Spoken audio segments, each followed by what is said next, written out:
the woods without delay, but careful not to lose the way. Into the woods, who knows what may be lurking on the journey. I'm not totally sure on this because I was quite young when I started seeing musicals, but I remember seeing Little Shop of Horrors and the sort of trio of like doo-wop girls. I wanted to be them so bad.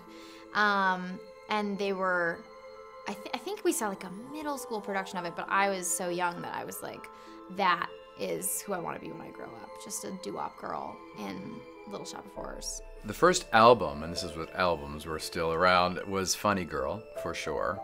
No question, the original stage production of that.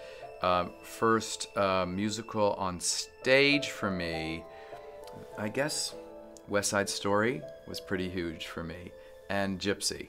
That was my first Broadway show that I saw with Angela Lansbury in 1974. So I guess there are so many because it was sort of my love, my passion right from the very beginning of my life. That's what I remember so well.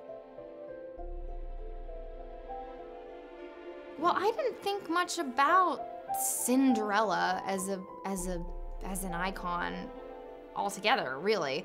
You know, I didn't want to revisit previous Sondheim Cinderellas, you know, lest I end up sort of taking from their performance, even though I knew the stage musical, but once I knew I was doing it, I didn't want to sort of learn it from them. It's not like I was like, I gotta, you know, wipe the slate clean of all my preconceived notions of Cinderella, because I don't really have that many. In your mind, I think you imagine that because she has every right to be, you know, she would be sort of regal and cool and distant, and she's so much better than that, you know, she's like a real lad, you know, it's like she's like the girl you want to have a beer with and hang out with. It feels like you'd have to have a very serious conversation with Meryl Streep, and that's really just not who she is, which I think is pretty cool. She's pretty scary as the witch at some points, but there's a really great humanity to her being the witch. There's a real vulnerability to her as she's this scary woman, but you see massive parts of her where she's incredibly vulnerable, and ultimately at the end of the day she's a mother, you know, and I think that's what makes it a bit more interesting.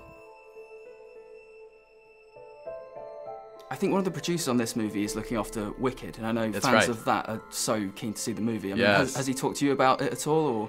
We've talked about it. Yeah, I don't think he's in a rush to do it because it has such life on stage right now, so there's not a sort of sense that it has to be done now, but I'm sure it will be done sometime. It'll be wonderful.